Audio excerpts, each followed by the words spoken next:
I picked up this rack, thinking that, well, if nothing else, I can take some of the stuff that I don't need to store inside, like the gas cans. I don't like having them inside the workshop because, you know, they're gas cans. They're filled with gasoline. They catch fire. So having them out here on the rack means I don't have to worry about that. Also, the rack is not the greatest rack, but it is a rack made up out of treated lumber. So that's a good thing. The plan is still to put a lean-to on the back here. Just an open roofed area with a wall on the end here so that the wind doesn't blow through. And it's going to be 10 by 24, the length of the building. And the distance between the building and the tree is going to be the limiting factor on the width. So that is something I have to wait and build up some money for because, you know, it's going to be expensive. So I do have this rack here, and I intend to finish this someday. It's one of those projects that might take a few weeks, months, years, who knows.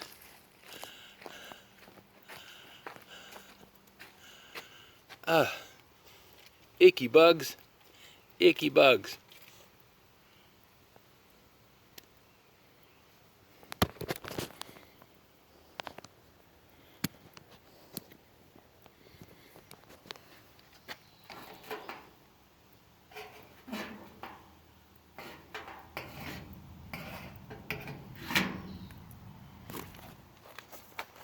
That is a chrysalis, and it is live because it's moving. I don't need to have more bugs in my life.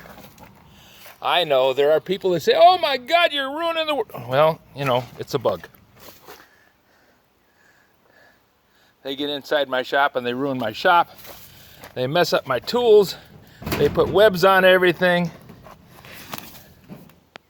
They don't deserve to be in my area.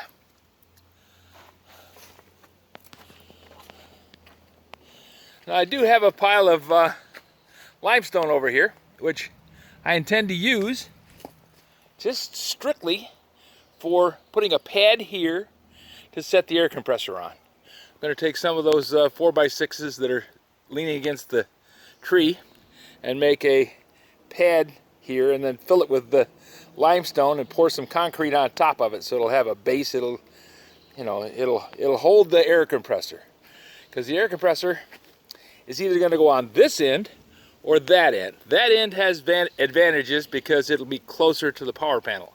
Less wire, less expense.